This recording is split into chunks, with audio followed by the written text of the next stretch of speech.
What's up, guys? It's episode 49 of MVP. Today's guest is Joey Adams. He's a country artist from Wheeling, West Virginia. Fantastic voice, great guy, all around salt of the earth dude. Fantastic interview and some funny and fun moments in it, and also got a sneak peek at a couple of his songs too. So you guys listen in and hope you enjoy. Good times. Oh, So you're from Ohio? yeah, I'm from the Zanesville, Crooksville, Ohio, but Okay. no one knows where that is, so I say Zanesville. It's Zanesville. a general idea, Sweet. but yeah. Now you're out in Wheeling? Now I'm out in Wheeling. Yeah, I went to school at West Lib, Okay. and I just stayed. The Hilltoppers, right? Hilltoppers, Let's go. toppers on top. That school's baby. in like the middle of nowhere, right? Oh yeah, it's like up on a mountain. Yeah. like it's kind of scary the first time you drive up that hill. Mm-hmm. There's no guardrails. One bad turn, you're going off the side of a hill. It's crazy. There's only like 2,000 students there. It's small. Yeah.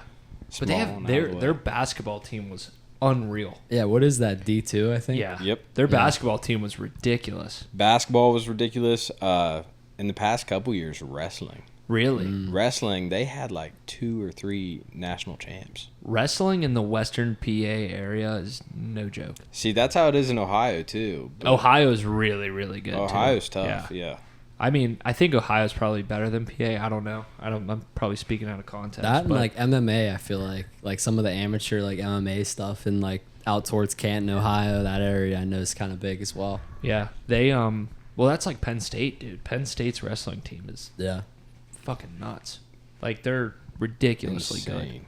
My buddies are real into it. Like they know each and every wrestler, and I'm like, but I guess it's kind of like how we probably follow football and stuff, you know. Right. Right. Yeah. But there's some. You look at the guys and you're like, if I saw you someplace, I would avoid you at all costs. You Right. know, like I am not walking near you. Oh. Like you just look like you could rip my head off if I breathed on you. There's this You guy know? named Kyle Schneider who wrestled at Ohio State, and I think he ended up doing something with Penn State, like after his career at Ohio State. I'm not sure. Okay. I met him at a wrestling camp when I was like 16. It was at a Wheeling Jesuit wrestling camp. That man, you ever seen Game of Thrones? Yes. The Mountain. Okay. he was like a heavyweight Olympic wrestler. Dude was stacked. Yeah. Terrifying. Oh my god. And I just remember yelling at him because he got back in line to get more hamburgers during lunch. And he just like turned around, looked down at me, and I was like, "I'm sorry, sir." So you used to wrestle too? Yeah, I wasn't that good though. Yeah. I was pretty dog water. It's a good sport to do though, I think growing up. I kind of wish that I might have done it, but I did football and basketball and baseball, but my buddies did wrestling. See- It's humbling, you know? Looking back, One-on-one. Looking back, I wish I would have never done it. Really? Yeah, it messed my body up. Yeah, that's a good point. It meant I still have a torn labrum in my That- shoulder. So Like, literally my best friend Jake literally has ongoing shoulder issues where his will just pop out randomly. right, and I wasn't even that good. I mean, I was getting picked on by the shitty guys. I mean, hell. You're there for fun. Yeah, dude. Do you notice it when you're playing? The shoulder, no, I did a lot of work to like heal that up. Yeah. I did break my back too. Wrestling. I broke one side in football and then the other side in wrestling. 2 weeks after one another. I thought I pulled a muscle. No, I broke. There's like a little like bone back there I broke. That I have an issue with every now and then. Yeah. But it's like, it's all right. Do you It'll- notice it during long sets? Long sets, a little bit, yeah. Especially because I have these 5-year-old boots that are coming apart at the seams. I mean, Yeah. I feel like if I step on a pebble, I'm gonna feel it. Yeah. I mean, but yeah, no. Sometimes I feel it during the long sets, especially like generations, like we were talking about. Like we'll play for 2 hours down there, and it'll be towards the end. I'm ready to go home and go to bed. I can imagine. Yeah, it's rough. When was the start for music for you? So going back to COVID, I mean, technically before that, I guess if you really want to go back before COVID, it was the day after my 19th birthday. I had already been playing guitar for a little bit at this point, and I was teaching myself, trying to learn whatever I could, and I went to a Dierks Bentley concert, and about 5 minutes in, I got busted by an undercover cop for underage drinking. And he was like, come on, you come with me. Made me call my mom and a whole bunch of other stuff, like stuff you don't want to do when you're 19 drinking with your friends. It was a Natty Light, too. I'm like, I got caught on the worst beer. So he caught me with that. And then about a day later, I wrote a song called Underage. And it was one of the first songs I put out. Personally, I don't like it now. It's, it was just childish. But my friends at the time were like, hey, this is pretty funny, like this is fun. And so then I wrote that song, and my friend Mario Boney, he goes, hey, you talk a big talk, you're writing these songs, doing all this that you're saying you're doing, but you're not playing anywhere. So then I booked 3 shows at 3 of the shittiest dive bars in the Northern Panhandle, and hell yeah, just brought all my friends, just brought all my college friends to these, smoky dive bars.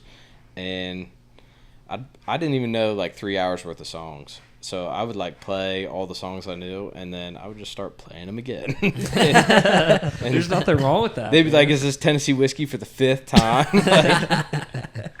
Like, I'm up here. You like it, right? Right. That's how you start, though, man. That's the great American bar scene.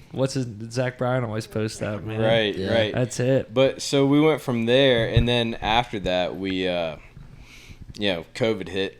That's when I got the gig unemployment, because, those little shitty bar shows, that's how I was paying rent in college. Right, yeah. And so COVID came. I was getting that money, and, along with the money, I bought the boots. I bought the guitar that you'll see tonight. I bought that at a pawn shop in Myrtle Beach. And, for that whole year, I was just sitting, writing songs, doing what I could until into 2021, early 2021, maybe 2020 even. I got together with this guy, Ryan Smurthwaite, who also went to West Lib, and he majored in music recording. So I was like, okay, let's work on something together. Mm-hmm. And dude is a killer guitarist. He's my lead guitarist and my producer now.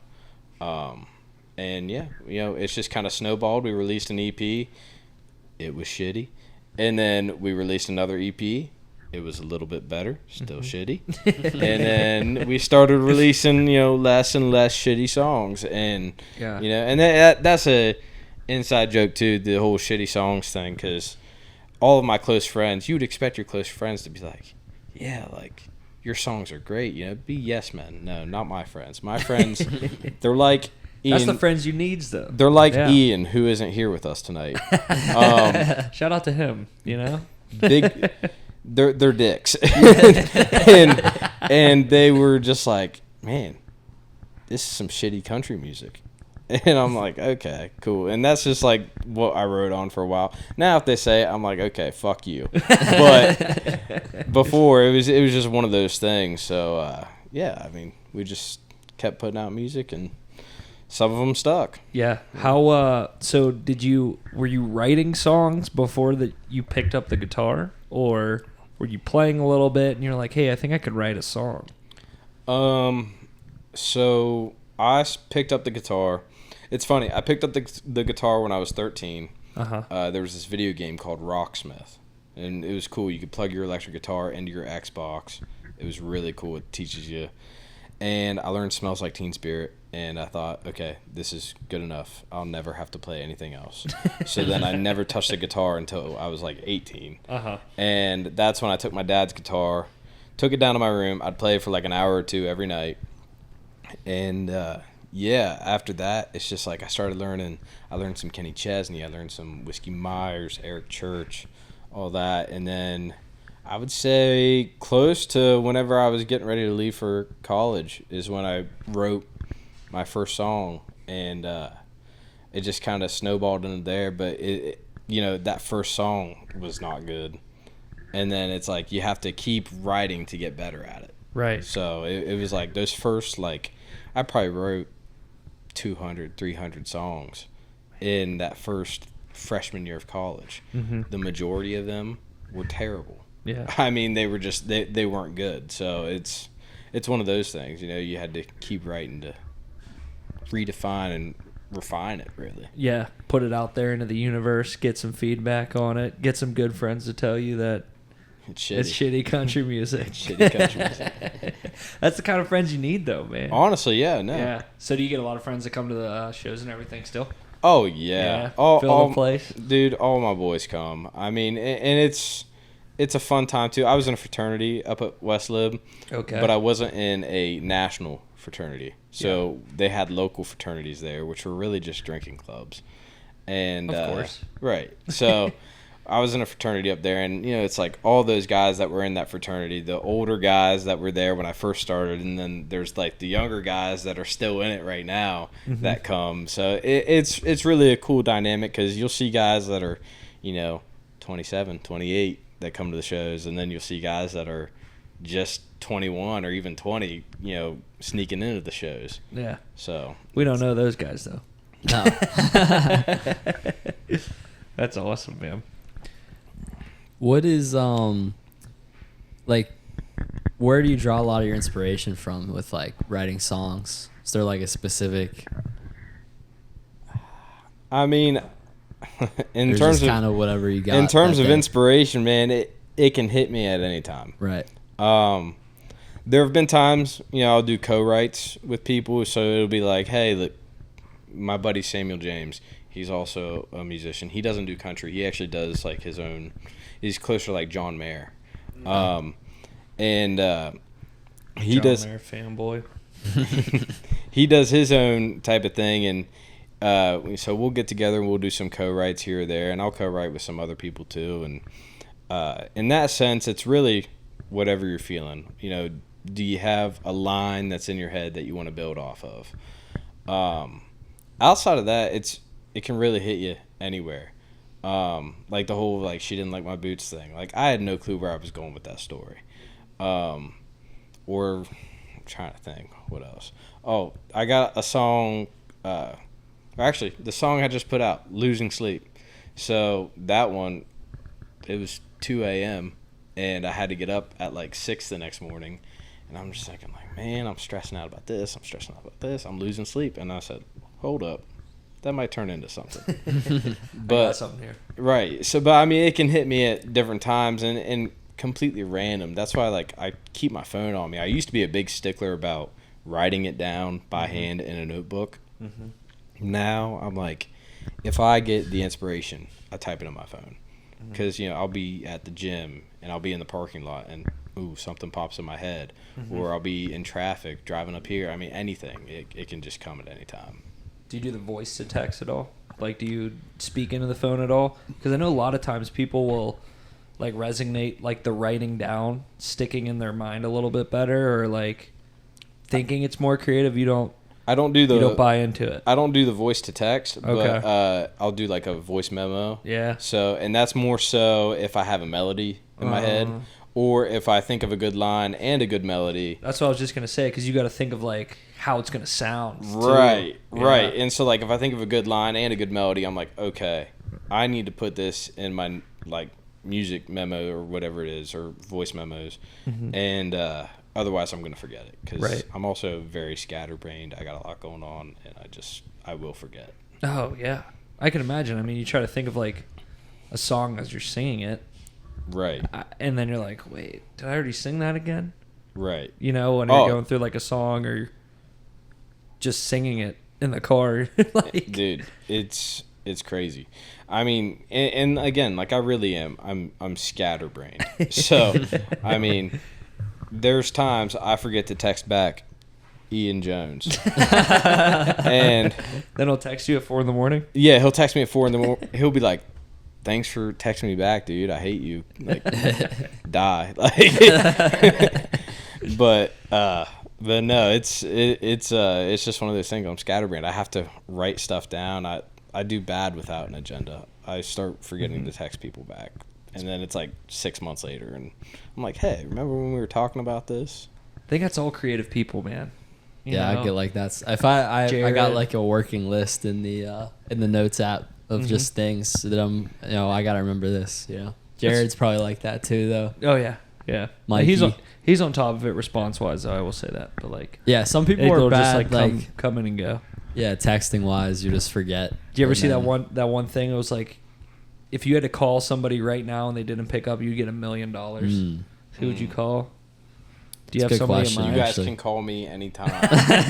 You'd get that $1 million. Dude, Is that what you're oh my saying? gosh! Listen, I answer calls from immediate family members, and Yeah. that's it.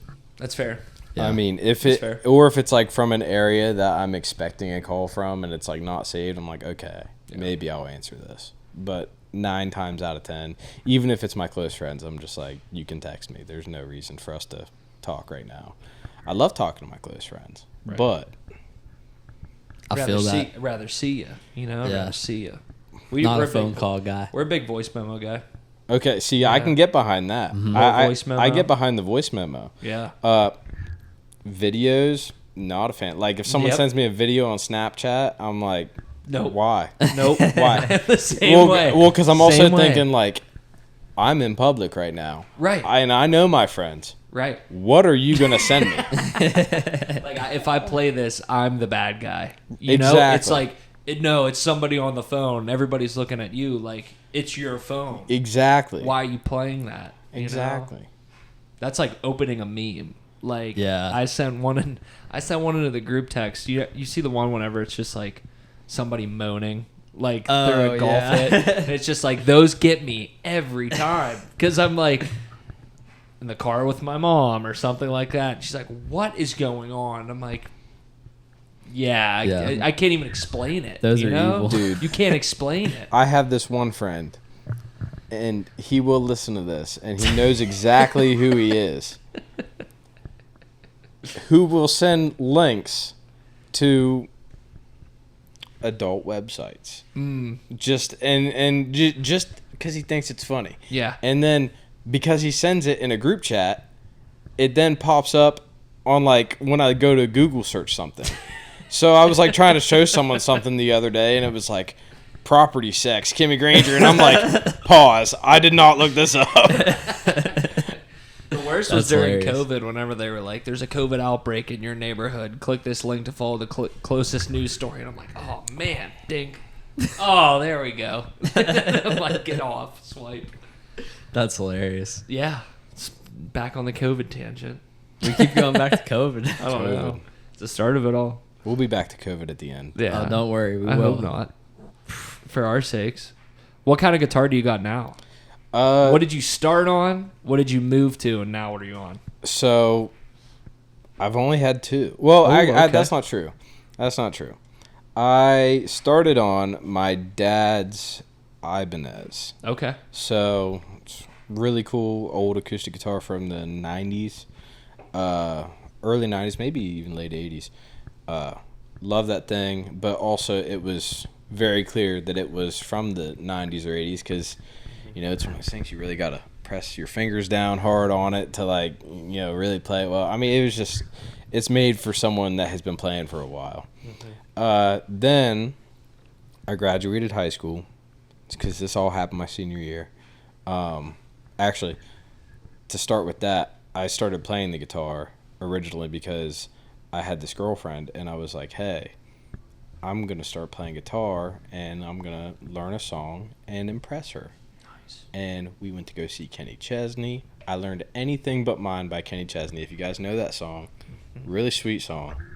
Played it for her. She goes, yeah, it's cool. And I'm like, ouch. Okay. Broke up with her.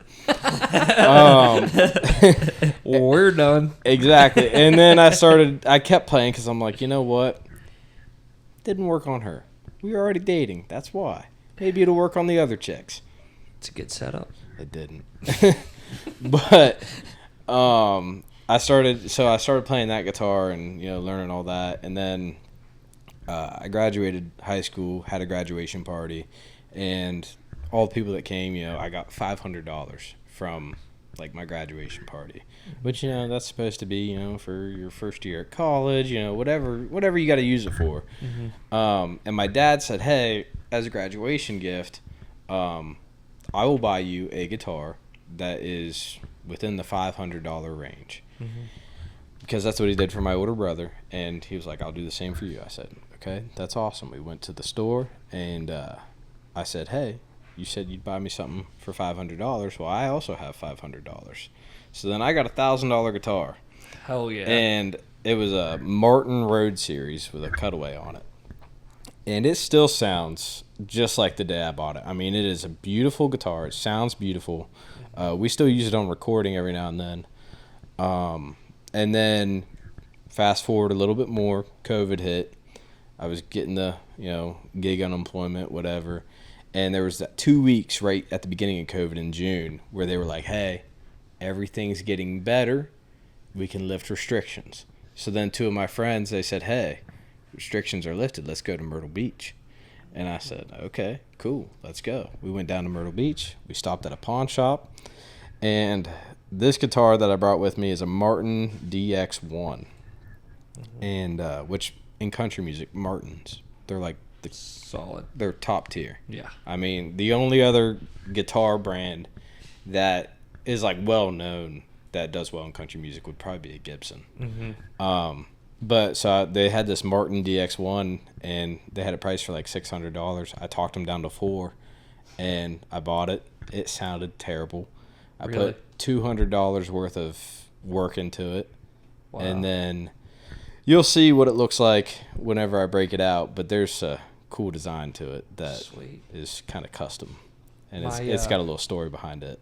My neighbor, so he, I've tried to self-teach myself guitar too as well, and getting there, just campfire level type stuff, fun, just Hey, I'm hanging out with the fellas, drinking beers, playing guitar. I'm the front man of a band, and that's about what I can do. Hey man, it's fun, but like my neighbor, he had he brought out this Martin the one day over in Bethel Park where I grew up, and he pulled this guitar out, man. I was like, it's like a Cadillac of Right. guitars. It just looks sick. Yeah.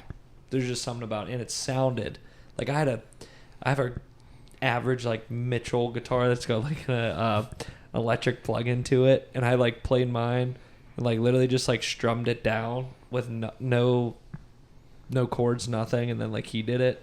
It was just night and day how crazy it sounded. That's how it is, man. Yeah. I tell you what, honestly, like that's the thing too. Like, I eventually will upgrade. Yeah.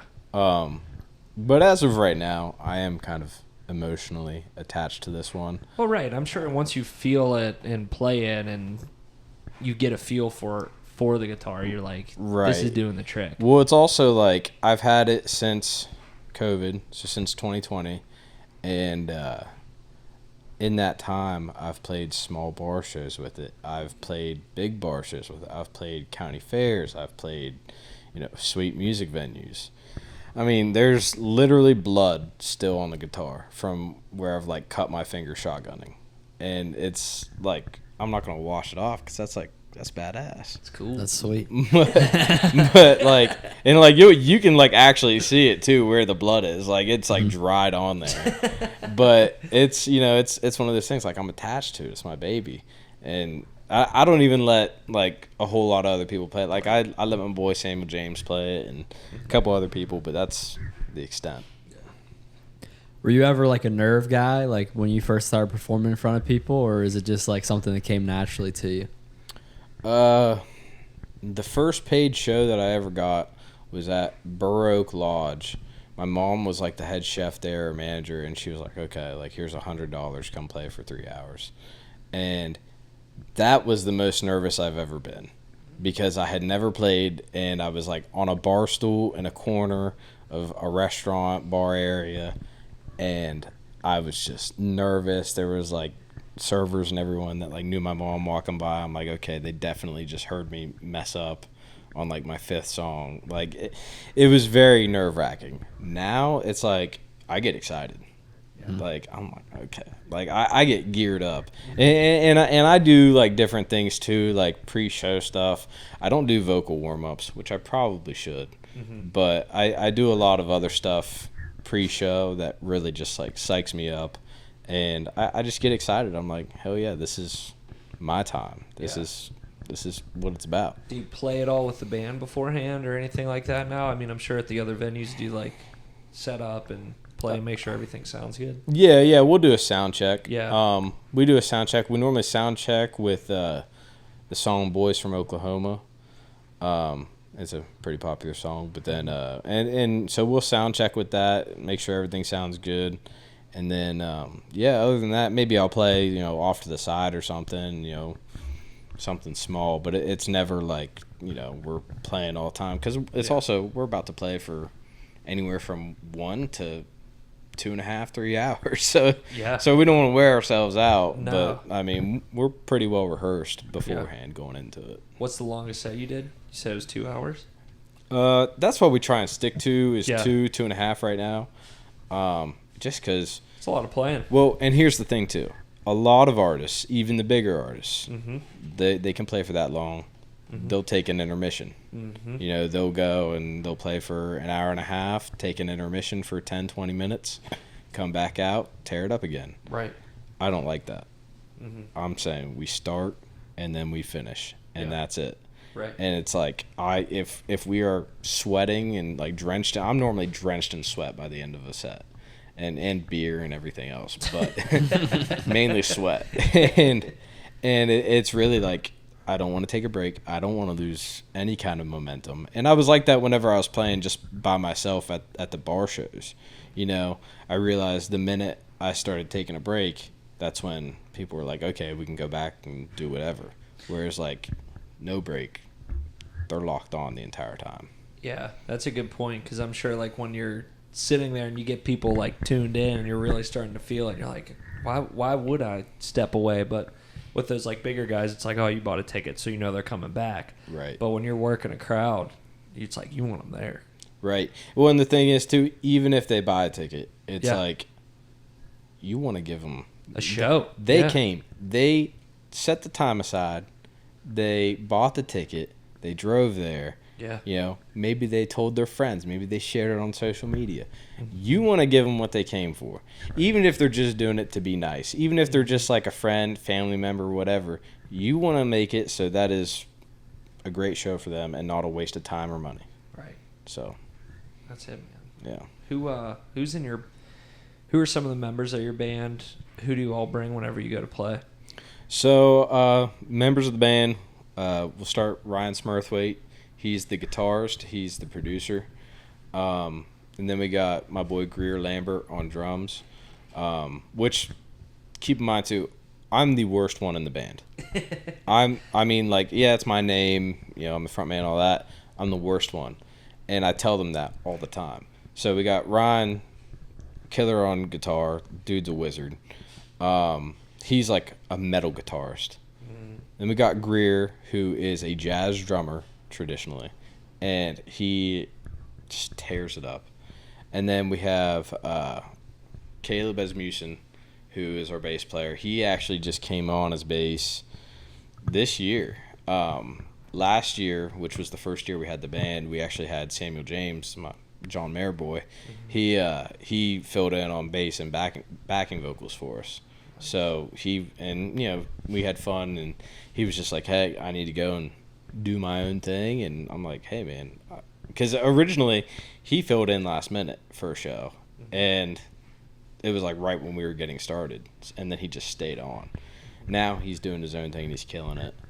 And then we have Alton Wong on keys and fiddle. So he's actually from Malaysia, and he's getting his PhD at WU for playing keys. Alton, I'm sorry. I'll be honest. Yeah. You get to the PhD level stuff, I don't understand it anymore.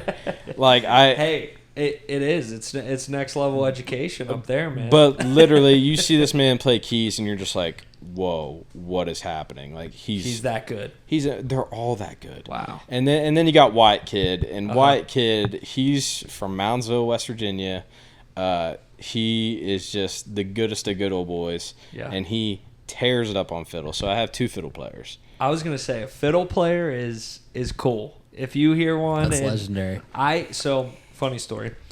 I went to a Flatland Cavalry concert.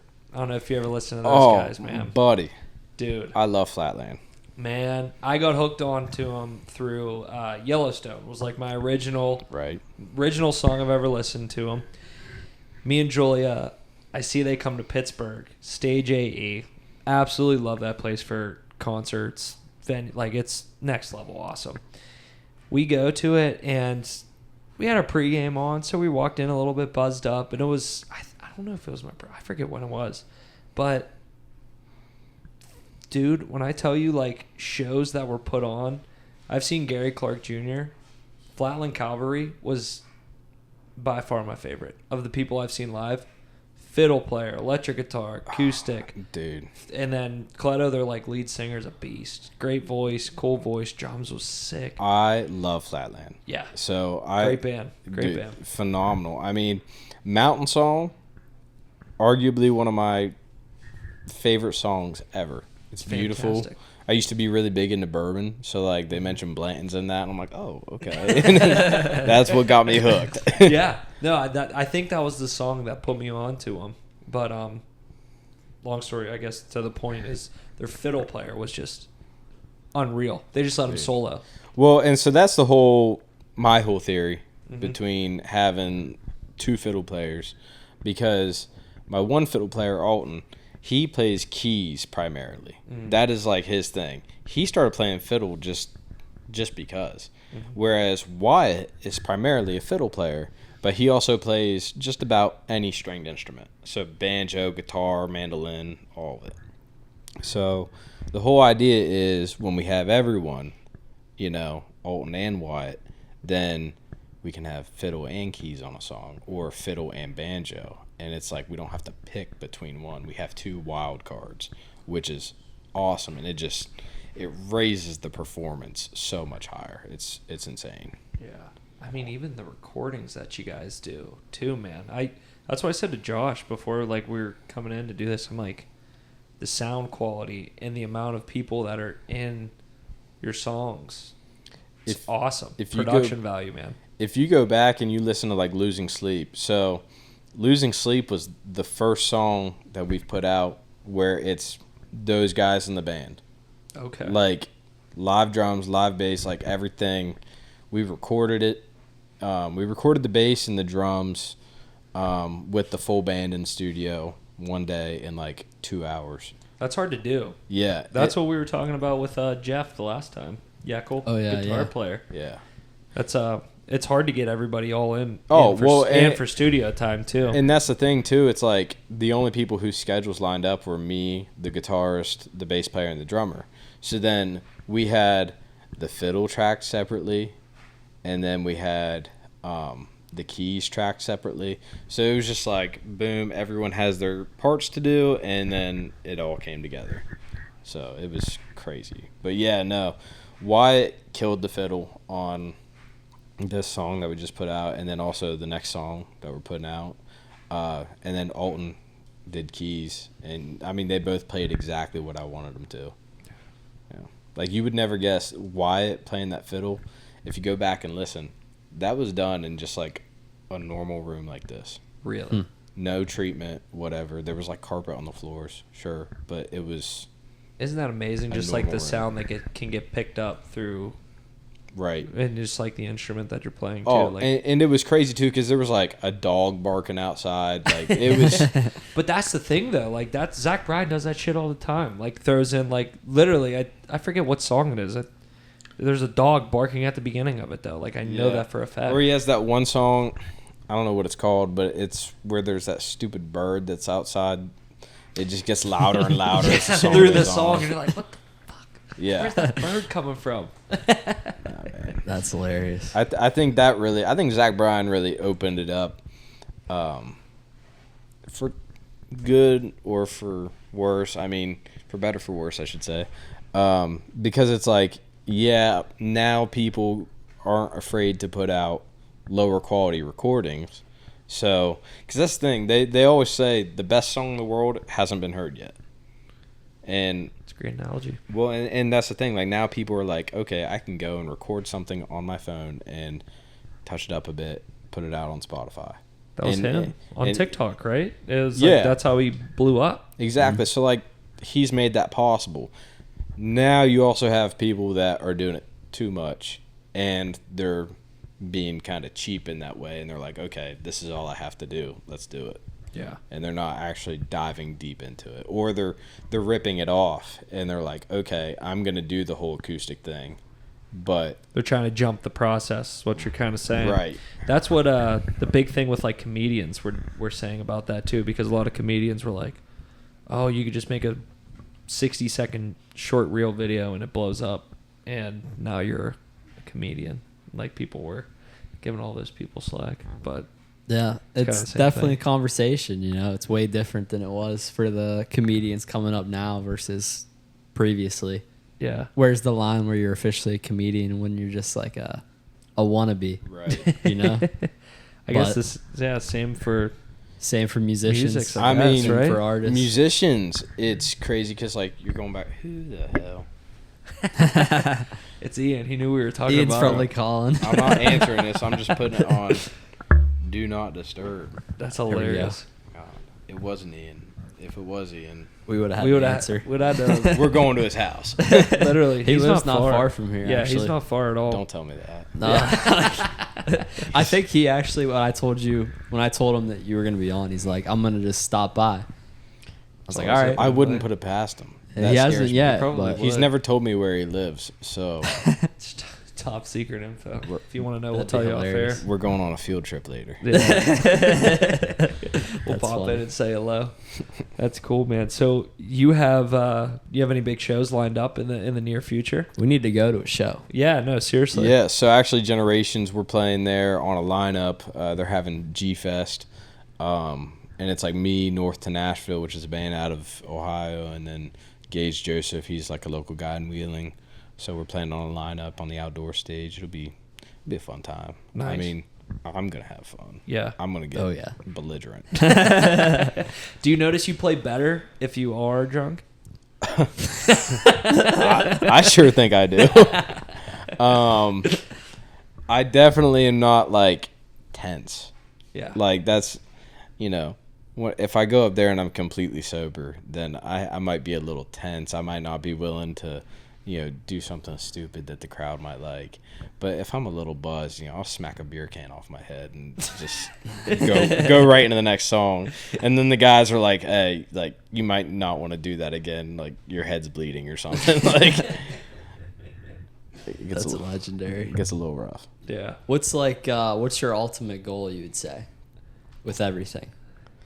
I'd like to be able to just do this to be able to like live off of it, like I don't want to get crazy big, but I want to be able to do it to where I can live off of it. I can make a living writing, playing, doing all that, go on tour to a couple cool places, and that'll be that. I mean, Yeah. I'm not looking for anything crazy. Yeah. I mean, I don't want to be Morgan Wallen. Right. Like, Right. Honestly, if I have that much money Let's and clip fame, that. Let's clip that in 10 years. We'll be like, here's this clip. Yeah. If I There's get that Morgan much, Wallen. if I get that much money and fame, it'll be bad for everyone. I mean, I will buy whatever. Like, What would be your first big purchase if like somebody just came to the door and dropped a just bag of oh, a jet ski, Money. 100%. Oh, A I've, jet ski? I've thought about this Really? so awesome. hard. Why a jet ski? You ever seen someone sad on a jet ski? No, I've never been sat on a jet Exactly. ski, even when I've gotten launched off the back of them. Whenever any of my friends like piss me off, I'm like, you know what? No jet ski for you. They're mean. I'm like, no, you're not getting one now. Jet skis are what sick. would be yours? Me? Yeah, you'd get a car. I would probably get a car or something, yeah. I'd probably get a car. That's, yeah, probably a car. Yeah, no, honestly, I'd probably get a car too. Yeah. I feel like I'd have to get. See, you saw me pull up in that Malibu. I need a truck. I have boots and Uh-huh. everything. I used to have a truck, and Hey, the Malibu gets it done though, man. barely. That thing's on its last leg. I got the check engine light on and everything. It's rough. Hey, It's rough. my dad had the old Impala for a while. His new Impala's like 150,000 miles. Those things run though, man. So do you do music full time now, or I mean, sort of kinda? I work a full-time job. Yeah. Outside of it. Yeah, I mean, it certainly feels full-time. I'm sure. I mean, literally, I'm losing sleep. Right. Because the gigs are at nighttime. You're working during the day. Like, well, and it's like, you know, we go and we play Fridays or Saturdays, and then, you know, sometimes during the week. yeah. And, you know, we'll play these shows, and like Generations, for instance, those are the shows I don't get home until 2 a.m. Right. Like maybe even 3, depending on how like late it goes and just, you know, how rowdy everyone's being. And then a lot goes into it because I'm also a big numbers guy. You know, I like to look at the data analytics for, you know, Spotify, Apple Music, all that, and I like to kind of work off of that, see how I can improve. So, and then it's like I got social media, I have to order merchandise. Like today I was working, and on my lunch break I was ordering merchandise. I was texting like 3 booking people back, and just it was hectic. Right. Like it legitimately gets hectic to the point I texted my buddy, and we agreed today that he's going to start like running stuff like at shows for me, so I don't have to like stress about it. Yeah. And I told him, I was like, listen, I will pay you. Like, I just can't be like stressing about it. I'm at my wit's end. Oh, I'm sure. I'm So- sure it could be a lot. I mean, that's kind of like I feel like how you were for a while too, with everything just delegating. Delegating's hard to do. It's tough, especially when it's like your own thing and you built it from the ground up or whatever. You know, it's hard to figure out people that you know do it the right way and the way that you would have done it, and like as good as you would have done it type thing. So Right. And it's also like no one is ever going to care as much as you. right. So no one's ever going to put the amount of detail and like care into it.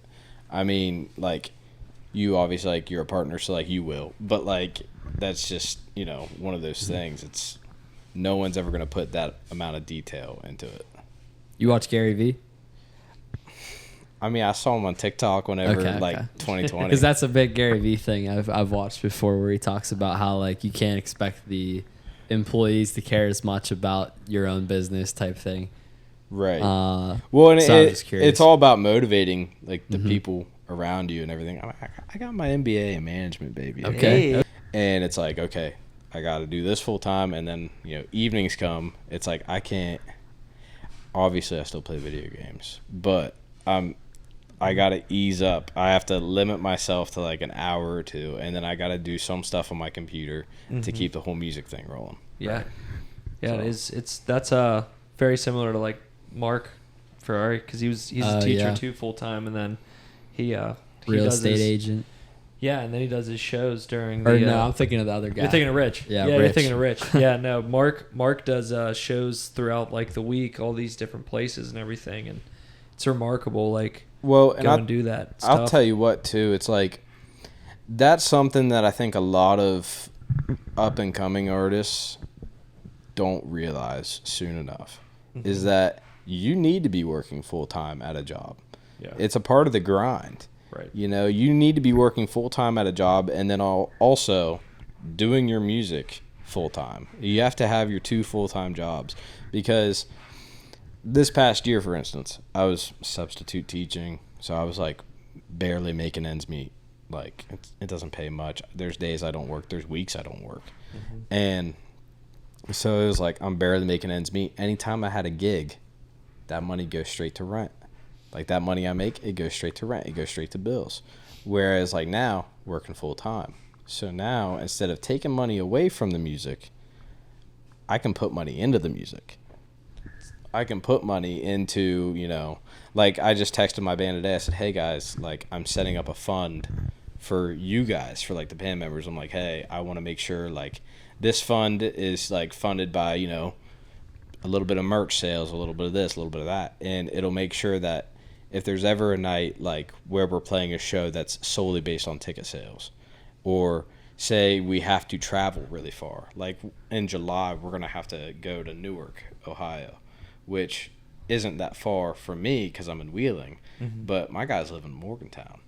So Let's drive. that's like 3 hours for them. Yeah. I'm like, okay, we're going to get paid good for this show, but I'm going to make sure that there's also this fund. So it's like, hey, you need gas money? I got you. That's awesome. Like, That's a great thing to do, and be able to do it too for the band. I'm sure it feels Right. awesome. Well, and it goes back It's into part of the grind. Yeah. It goes back into the grind. It goes back into, motivating them, Yeah. like caring for them. If they see like, hey, he's really like looking out for us, then they'll be like, okay, let's, You're all working together towards the common goal. Exactly. Man. Well, and there's this guy in Morgantown. His name's Tucker Neisel, Okay. and he's also a country artist.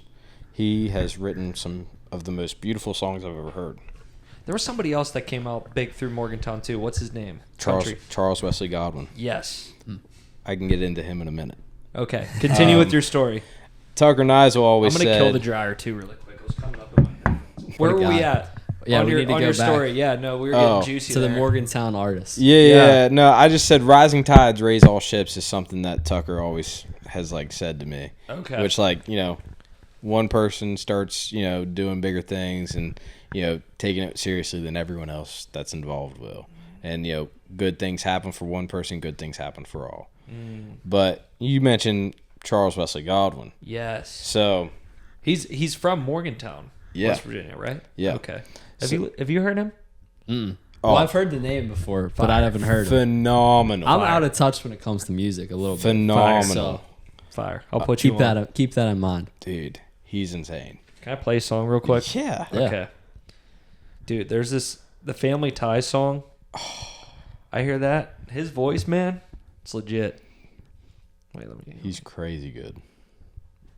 We should just shit. You would not believe how many songs are called Family Ties. Here we go. Tied down with a full heart in my wild days from an early start. What's his name again? Charles Wesley Godwin. I've definitely heard the name. Dude, he's His insane. His voice is solid.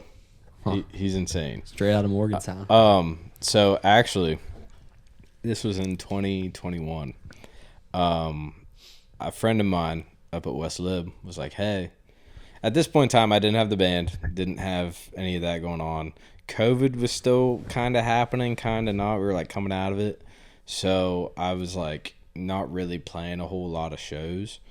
But this friend of mine at West Lib, they said, hey, my friend does this open mic in Morgantown. You should contact him on Facebook and go to it. I'm like, okay, an open mic. This is going to be lame.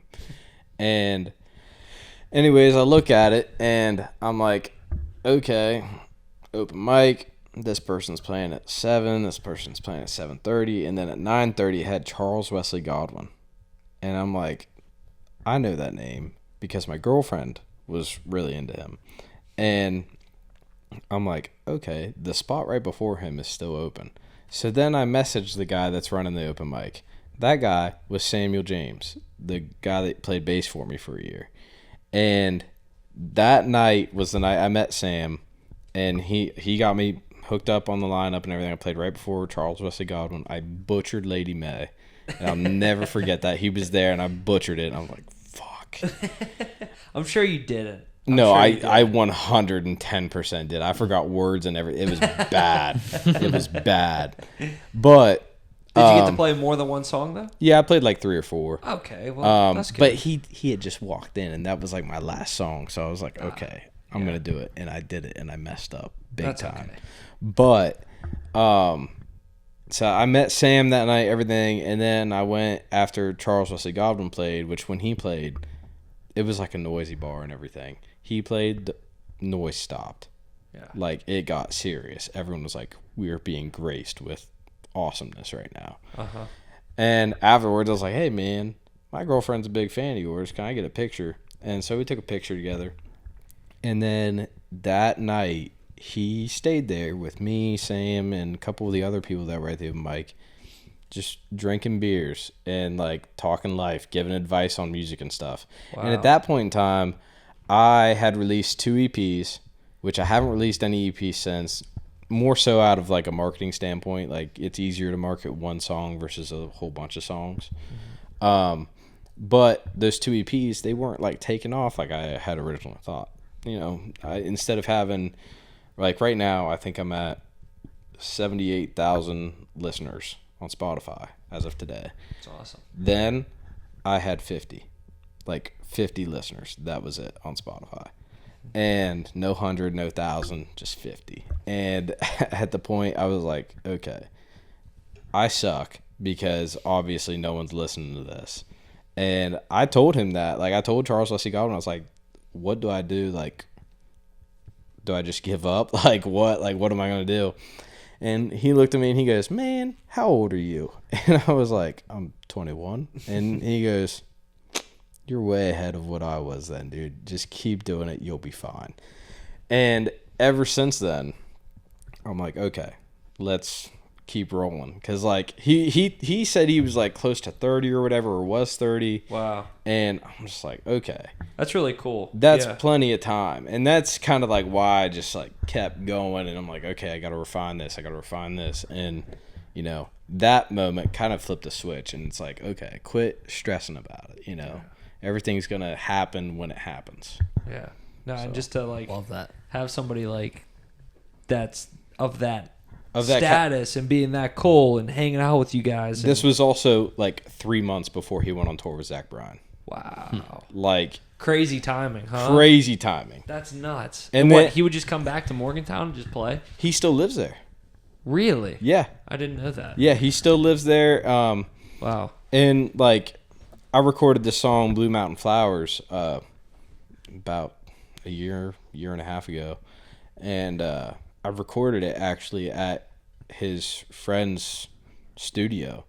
The guy's name is Zach McCord, and he actually was a co-writer for his song Jesse, as well as like other ones like Minor Imperfections and other stuff like that. But yeah, he like writes with people in Morgantown. He like has friends, family, lives in Morgantown. Dude is as solid as they come. He's involved with like Mountaineer football and everything. Get out. Yeah, That's cool. Like if you look at like the hype videos and stuff, like last year, he did like a whole hype video with the Mountaineers. It was pretty sweet. Yeah. Yeah. Something that I'm sure they appreciate very much. Yeah. At this point. Which it's funny too, because Yeah. going into that whole like open mic night thing, I had listened to one song of his, really. and then after that, Nice Catch. Yes, save there, baby. After that, Should have known that was gonna happen. kind of sounds like a grill. A little bit. Yeah, you're searing a steak over there. Hell yeah. You ever see how they make sounds for movies? Right. Yeah. I've seen that, yeah. There's that one like older guy on TikTok that he does like a lot of props and noise and stuff, and It's like, oh, I should have thought of that. Why didn't I Right. think It's that? crazy. Like the punching bag sounds was somebody just punching like meat at a butcher shop. Did you ever see that? That's such a random one. me. Yeah, yeah. It was just like the thud sound of when someone gets punched. They're like Right. hitting a baseball bat off. That of I like guess a that cow. makes sense. Yeah, It's cow. like the thud sound. It's like a human. Who's somebody that you would be like, man, if he came up on stage and rocked out with me right now, like Oh. alive or dead? Ooh. The answer remains the same. Eric Church. He is. That's the one. He is the man. Like he is my all-time favorite artist across the board. Like the dude is insane. Sunglasses on. Sunglasses on. I mean, like that's the thing. I went into a deep dive when I was first starting out of like some of my favorite artists, because you know you're young and you want to like start strong. You know, you want to look at what has worked before. So I was like big into Kenny Chesney, Dierks Bentley, Eric Church, you know, Riley Green, all that, and I like would look at like the different stuff that they did to get started, and that is a guy that just. He went in and he just rocked it out. It was awesome. How hard is it to find your voice? You know what I'm saying? You go from like I think of just playing or singing along to a song. You try to sing like the artist. Mm-hmm. How hard is it to then be like, okay, but I can sing it like this? You know what I'm saying? Yeah, no. I don't know if that's making sense. But No, it makes a lot of sense. I think at some point you just quit trying. You quit trying to sound like someone else.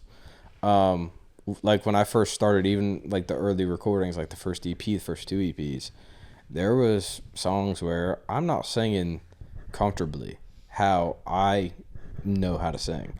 I was singing songs trying to sound like Luke Combs or Eric Church or whoever.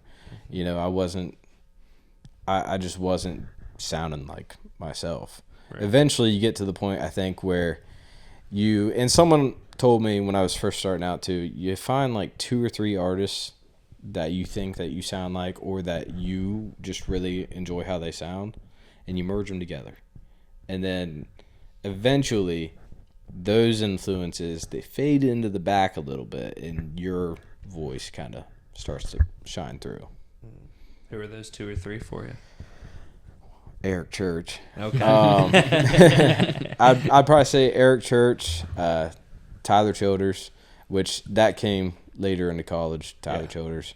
Those would probably be the big 2. Yeah. You know, and then after that, I guess it really just depends on the song, you know, on what I'm trying to sound like. If it's something, you know, a little bit more grounded, I might kind of lean into it with like a more Sturgill Simpson type effect, you know. And there's songs like we have like coming up where it's like, okay, like that's something that definitely fits that vibe. Or if it's, you know, something heavier and rocking, like I'll get that like grit and that growl in my voice, you know, just different stuff like that. It's really, you're going primarily on what you want yourself to sound like, but then also what fits the song and what serves the song the best.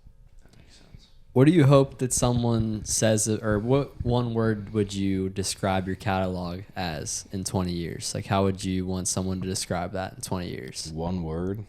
Maybe we can make it a few words. Maybe 3 to 5. Maybe 5 to 6. If I had to pick one word, I'd probably pick heartfelt. Okay. You know, because that can kind of be a wide array of emotions. You know, it's not, you know, just the sappy love songs. It's also pissed off, angry songs. It's everything in between. So I would say that.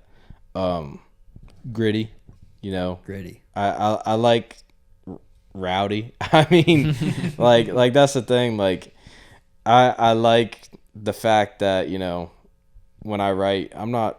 Yeah, like there's times where I'll write, you know, a fake story or something, you know, like for instance, we have this song called Beer and Cigarettes, where it basically tells the story of this guy going to the carryout every day, not because he's an alcoholic or wants cigs or anything, but because there's a hot girl working at the carryout, and he keeps going back, and he's like, I'm going to keep going to this carryout every single day. And then she leaves town, and, you know, her name's Katie, all that.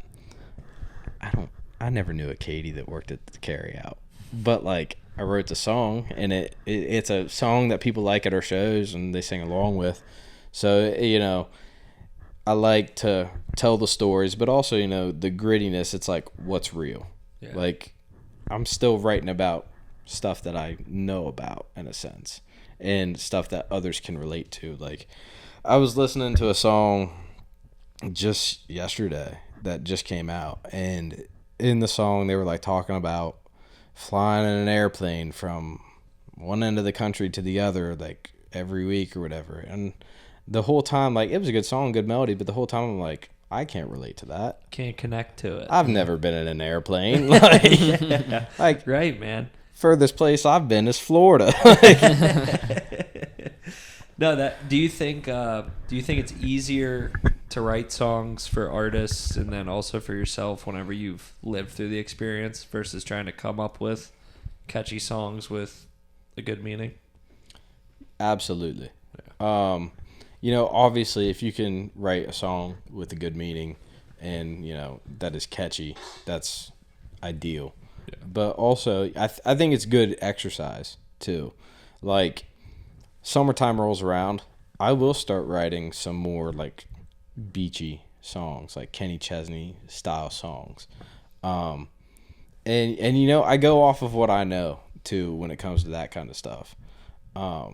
But also then, you know, that one song helps it get out of my system. And then I can kind of focus back onto what I know and what is more me. Yeah. Yeah. And that's why I think, too, there's like a lot of big songwriters out there that are also artists that they write songs, and like Chris Stapleton, he has written songs for a ton of other artists that are in different genres, That always blew my mind about his story that he never even sung. He was just a songwriter. which is crazy because he arguably has the most of the best. insane vocals. Yeah. Yeah, he's in my top 5. Top 5 male vocalists of all time. All time. All time. All time. It's a loaded question. Me and my buddies have a heated debate about this all the time. I try to cast a wide net. I'll give you mine. Chris Cornell, okay. Chris Stapleton. A lot of Chris's. Yeah, and they were starting off hot. Frank Sinatra. Valid. I'm He's between. looking up who Frank Sinatra is. Honestly, though. I'm in between Steve Perry and Freddie Mercury for the Okay. force. These aren't in order. And then 5. I'm blanking on my 5. I think I included an R&B guy in. I think I did Marvin Gaye, just to cover Right. like a wide net. Right. Cornell, I think, is like rock, alternative, grunge, and then Cornell or Stapleton country. And the rest all have their own category, you know? Yeah. I don't know. Or you can pick it whoever your 5 favorite is. I would have to go my 5 favorite just off the dome. Not really thinking too much into it. It could be all country. I don't care. Chris, a few of them will be. Chris Stapleton, Yeah. I think rightfully in there. Also, Kenny Chesney. He has an insane range, and that's why I put him in there. You listen to his very like early stuff; it's very nasally, very twangy, and then like his stuff now, like the dude has range. Yeah. I'd agree. Freddie Mercury, gotta put him in there. Yeah. I think so. Yeah. Like that's kind of what he's known for. Yeah. Crap. Who is it? Bold take, Axl Rose. Oh. Yeah. Bold It's a take. crazy Guns N' Roses, right? Yeah. Yeah, Guns N' Roses guy. He didn't know. I know. Go ahead, go Google it. Welcome to the jungle, baby. Man, number 5. Number 5's hard. Yeah, it's tough. Tough filling out the 5 spot. Because I feel like you could get away with putting anyone in there, Yeah, but also you could throw any genre in at you're, that point. you're gonna miss a lot of great singers. lot of great. And we're lot just of doing greats. male singers. Yeah, the male singers. It's tough. Do you like female country artists? Yes. But it took me a long time to appreciate. That's what I was waiting for. It It's hard to connect. it is hard to connect. Why? Why do you think that is? I don't know. Honestly, I think what I used to have an issue with first is that female country artists can sing those crazy high notes. They have, like, you listen to a female artist 9 times out of 10, you know they can sing. Yeah. Whereas, like, male artists, you look at Springsteen, Zach Bryan. Yeah, they can sing, but is it the best? Like, not really. Like, but their struggle is kind of what makes it, appealing to people. Right. Whereas the females, you know they can sing. You know they have pipes.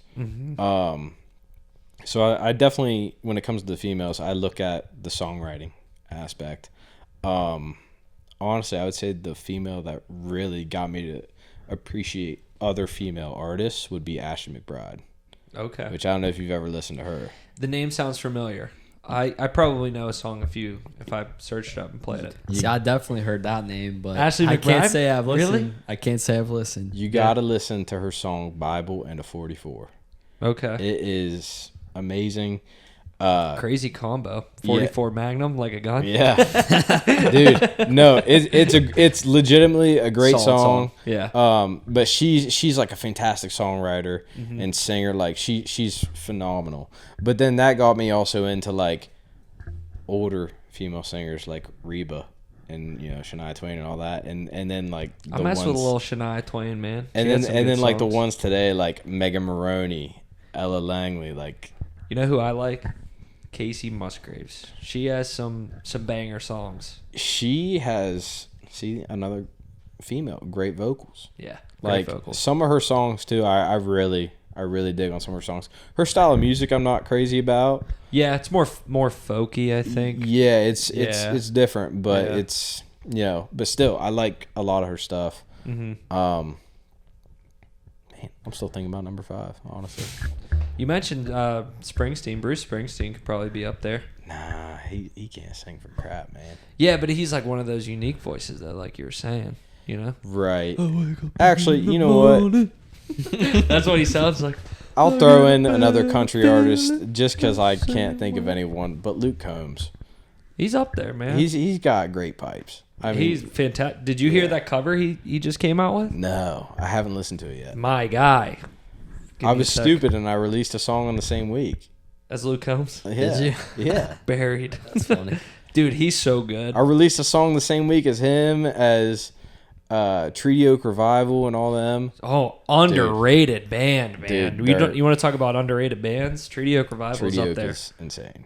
Yep, I'm gonna send you some tunes. You're getting Keep all sending you're getting them. all you're You getting all sent the me, music knowledge You too. put me on the Zach Bryan live performance of The 9 All minute Night one? Revival. I think it's Yeah. like 10 minutes long. So, that one was sick. I how listened to about- that in the car all the time. How about at the end, not this past show, but the show before? It was the first show we did this year as a full band. It was at Waterfront Hall in Wheeling. It was like max capacity was like 150. We sold it out. It was great, shoulder to shoulder, crazy.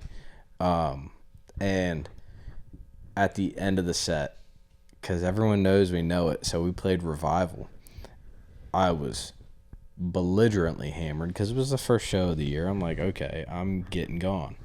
And I said, fuck Zach Bryan. He's a pussy.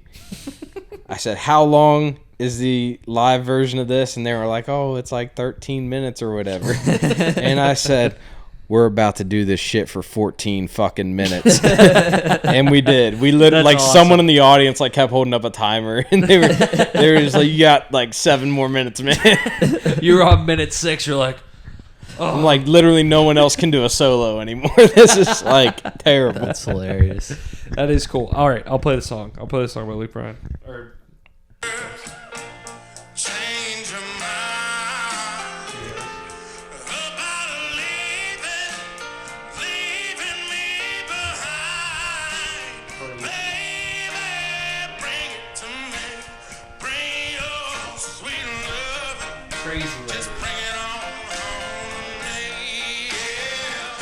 See, that's what I'm saying, man. Like, Oh, he can do it. yeah. He's a country guy singing Yeah. that. We get some questions in the chat. Got a couple I got to Oh read my off here. gosh. Let's go. We can't forget First about one them. is from Ian Jones. I hate, Dun, dun, dun, dun. I hate Ian Jones. He said, at what point did you realize you may be good?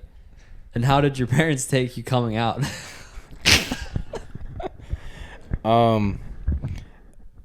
I realized I may be good.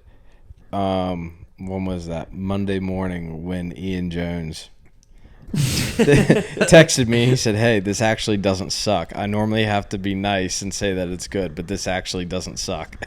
Yo, shout out Ian Jones. Let's go. All right, next one. Dream place to play at. Dream place to play at? Dream venue. I feel like there's so many, though. Yeah. Be tough. That is tough. Maybe a local one. You can start local or a big one. I have a few. In terms of local, Stage AE. Yeah. I think that's like the one around, or like PPG, like one of those two places, like one of the bigger places in Pittsburgh. In terms of across the board, you got the Opry. That's like, one of the main places, like, or the Ryman, I should say. It's like the Vatican for country Right. music. But Neyland Stadium. Where's that? That's Tennessee's football stadium. Ooh. Oh, is That it? place Okay. looks sick. Oh, yeah. Like, you look at, like, Yeah. the pictures from, like, Morgan Wallen when he played there. Oh. Which, like, I have no ties to Tennessee whatsoever. But so it's there's just no so- reason I would ever play there. But it looks awesome. in the football field with the checkered Oh, yeah, the checkered end touchdown. zones. Yeah, with the Tennessee Right. logo in Dude, the middle. It's Like classic. It's so cool. orange stands. people are just they love country music and appreciate country music. Right. Like it would just be next level. Dude, it would be insane. Morgan's a different beast. Listen to his new album. I did. Like it? It's okay. It's okay. It's there's You weren't a fan? I don't think it was as good as other ones, but I'm I also agree. I don't know anything about His music, first so. two are gonna be, I think, hard to. I agree, Hard to and I top. also think His first three. there was a lot of repetitive songs on there, and then there was a few that I'm just like, what are you doing? what the hell is going How on. how is someone? Miami. No, that's literally. It sounds like Alvin and the Chipmunks. It's awful.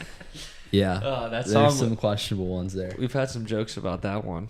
It was like the first couple of lines. He's like, I tagged out all my books, so I went down Sometimes to you wonder Miami." if it's not even the artist. Sometimes it's calling the shots at times, Nah. and it's like that had to be somebody else other than Morgan. producers or Yeah. agents are like, "Oh, you should do this." Yeah. I don't know, You man. know? I listen. I have no management, so I have no clue. That's a good and bad thing, I feel like, right? I think it's probably more so a good thing at the beginning. Uh, So it lets you be yourself, and then people kind of latch on to you being you. I mean, I don't know. Personally, I wish I had management. Just to because help with all the well, just booking because it would help with solidifying things that I currently am handling, like booking shows, merch, meeting with other artists. Like that's the thing. A good manager can, help you meet other artists, getting with co-writes with other artists that are also killing it. Whereas like right now, I just gotta DM people on Instagram. Like that's the best I can do whenever it comes to reaching out with another artist that I want to work with. Yeah. It's stuff like that, and then like getting into bigger places and all that. Like you really have to know someone, and normally it's a manager that knows someone. Yeah. So It's a grind for now, but Right. looking back at it, I'm sure you're gonna appreciate it, man. probably. Oh, yeah. Do you have another? One more. Let's go. What was it like what was it like in the beginning as a rising country singer, and how did you persevere? What kept you going so far? Couple things. What kept me going initially, that whole conversation that I had with Charles Wesley Godwin, that kind of sparked the fire. Kind of made me want to get my ass in gear. Right now, honestly, it's like an itch. You have something that you need to do. I was listening to, I think it was a Lucas Nelson thing, which, yeah, he played something. He was like, someone, I think Chris Christopherson said to him, like, have you ever thought about being a songwriter? After he wrote like his first song, he goes, no, I haven't really thought much into it. And Chris Christopherson was like, well, you're going to be a songwriter because like that's what you're good at. Yeah. And that's what you like to do, obviously. So it's one of those things, if you like it and it becomes an itch, like especially when I first started playing guitar, after I figured out how to play a couple chords, it was, I got to play for at least an hour, 2 hours a night. I mean, I'd play until my fingers were really sore and like it was miserable at times, but yeah, I mean, that's definitely, something that keeps it going. Also, in terms of, I'm a pretty petty individual. We love a little bit of that. Yeah. It's fun. No, I got a lot of people that I've been on bad terms with. So Gonna prove them wrong. I would know, that's the thing. Like, I would love to just be able to get to at least some point of notoriety. That way I could just be on a really big stage and be like, fuck you. So That's your question. What's your question? That was your famous Nick one. What fuels you more? Proving your haters Oh, wrong, or proving the that's a good people one. that love you that they were right? What episode was that from again? I love the people that love me, but I hate the people that hate me. Yeah, I knew like, that was right up that alley. yeah. That was good. I don't know. That was good time. That's honestly, that's a great question. Yeah. But I mean, Hey, whatever gets you going, man. It's yeah, no, whatever. I guess it depends on the setting in terms of like, going through the headache of things, like back to ordering merch and like booking shows and all that. Like that, I'm like, okay, there are people that, like, for instance, I'm booking shows like in Columbus, and it's like, yeah, I want to play in Columbus, but also I have people that want to come see me when I'm in Columbus. So it's like I want to go and play out there. I want to see them. They want to see me. But once I'm up on stage, like sometimes if it's like a bigger show, I'll carry a list of like people that have legitimately like tried to hold me back at some point in time. Like I'll have like a little list and it's tucked in my pocket.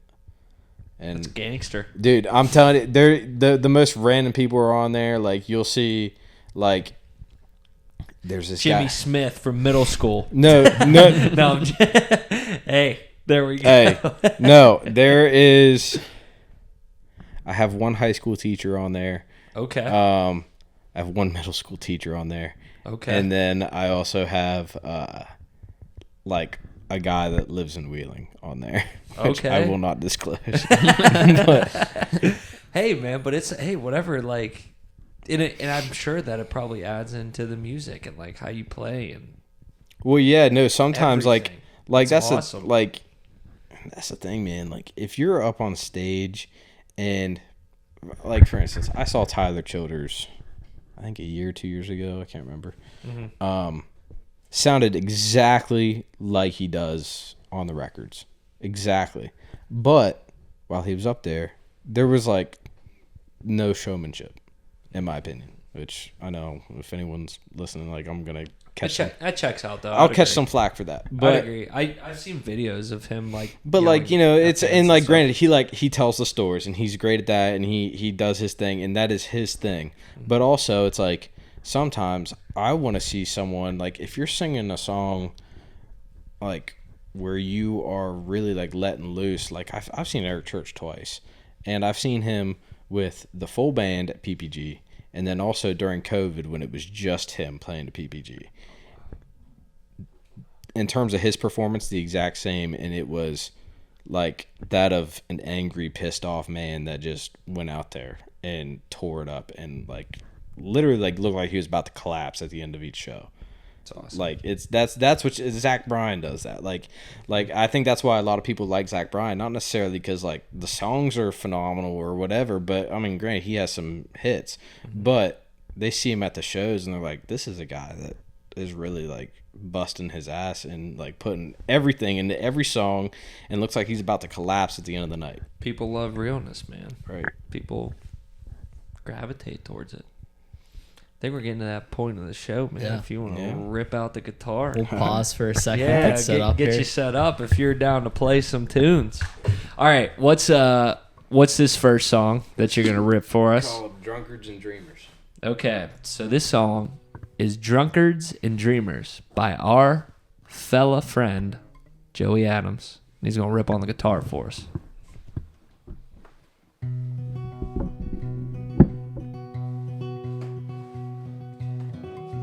Take me on home to see my mother,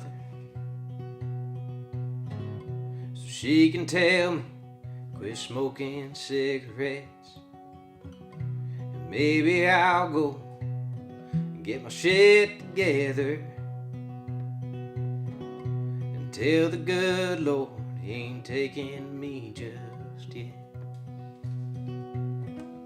And I know I'm a bad, bad man, skipping town as fast as I can.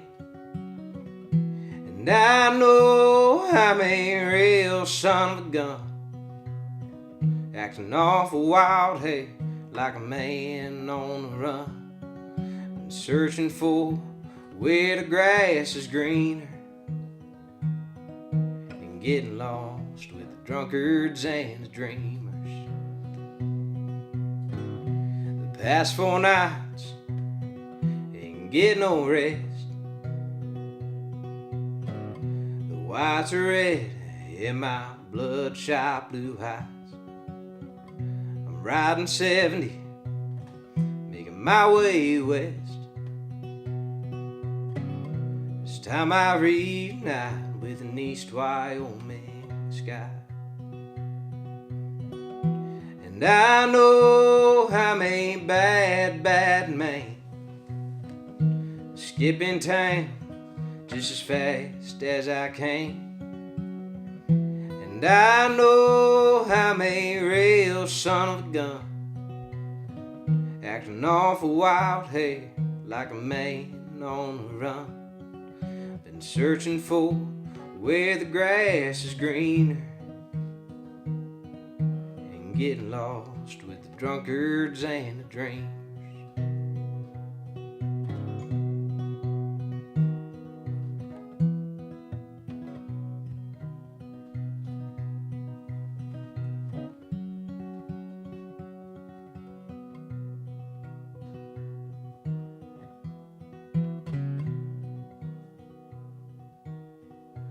Dirty blue jeans and dirtier hands,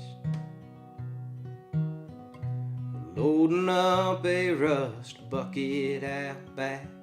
A good woman knows I'm a rambling man. Thought I could love her, now I'm gone just like that. And I know I'm a bad, bad man, skipping time just as fast as I can. And I know I'm a real damn son of a gun, acting awful wild, hey, like a man on the run. Been searching for where the grass is greener, and getting lost with the drunkards and dreams, and getting lost.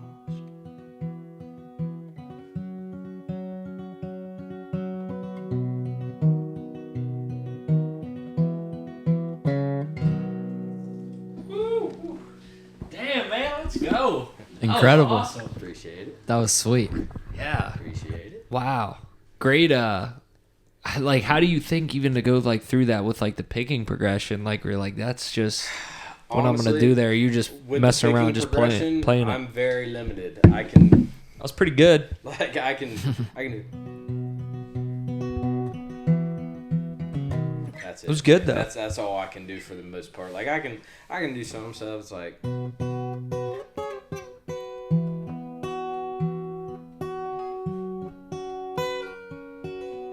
Like, I'm not that good at finger picking. Yeah, but I mean, for the song and everything, it sounded friggin' perfect, man. Incredible. That was awesome. So when did that song come out? Any inspiration behind that song, Honestly, or where'd it come from? I had the title, Drunkards and Dreamers, for Yeah. like a year. And I kept thinking, man, I wanna write something about it. To the point where I was like getting lost with the Drunkards and the Dreamers in like my bio on Instagram and on Spotify. Like, it was just stuck in my head, and it just kind of became a motto. It's like, because people were like, oh, are you going to put out new music soon? When you playing here soon? It's like, man, I'm just getting lost with the Drunkards and the Dreamers. And, you know, that's just something that was stuck in my head. And then eventually I just, you know, locked myself in my room one night and just Wrote it up. wrote it. And Nice. I wrote that whole thing in like 30 minutes. Like, sometimes they hit like that, sometimes it takes hours or days or weeks. Sometimes the muse is in, sometimes he's away. You want to rip an upbeat one, my friend? Yeah. That one was good though. That was like a good like upbeat like slow song. I think. Yeah. I think so. So what's this next one you got for us? I think this one's called... Whatever you want to do. This one's called Sit on the Corner. The Sit on Corner the song. corner. Sit on the corner. Yep. All right. And I wrote this song one day. I was just... I went home to my parents. They have this vineyard. And I went home to go work in the vineyard for my dad. He was at work. My mom was at work. And I go home and I get there. And all of the stuff that I needed to do any kind of work in the vineyard that day was in my dad's truck at his work, like half hour, 45 minutes away. And I'm like, okay, this helps me a lot. So then I just sat on the corner of the field and of the vineyard and just sat there and waited until he got back for like hours. Like, I had nothing to do. So this doesn't tell that story, but that's just how I got the name.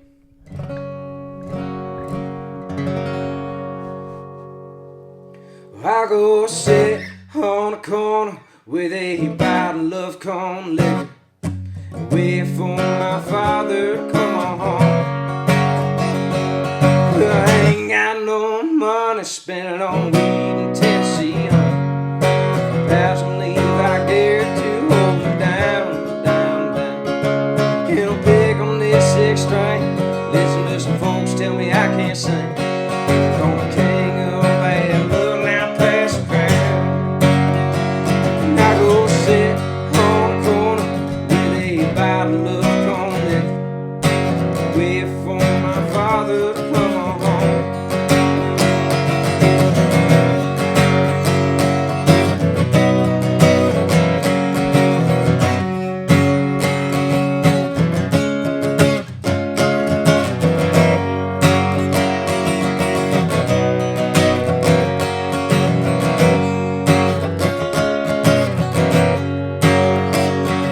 Well, my darling girl, she left off to where San Juan's dead. Pissed off 'cause I didn't buy her a ring.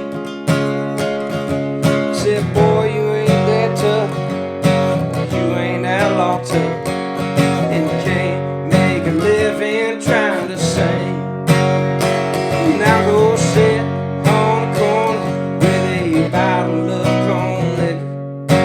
Wait for my father to come on home.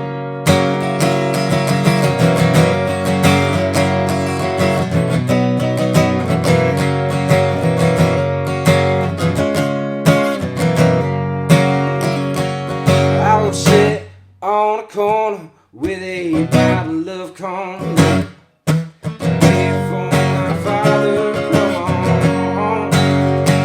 And I go sit on the corner with a bottle of corn liquor. Wait for my father to carry me home.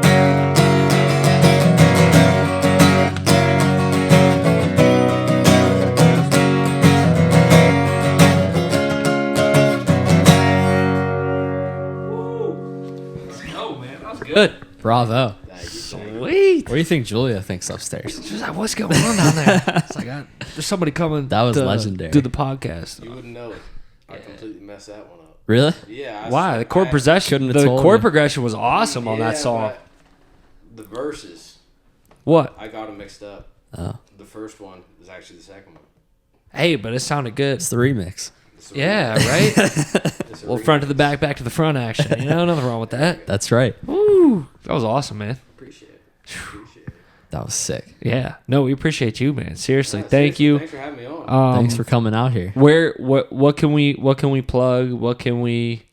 Losing Sleep. On Losing Spotify. Sleep. Yes, Losing the Sleep. new song. It is incredible. The full band is on it. Everybody check it out. Spotify. It's on Apple Music too. Spotify, Apple, everything, man. Anything you listen to, everywhere you listen to, Joey Adams, and the band is Joey Adams, right? Joey Adams band. Okay, cool.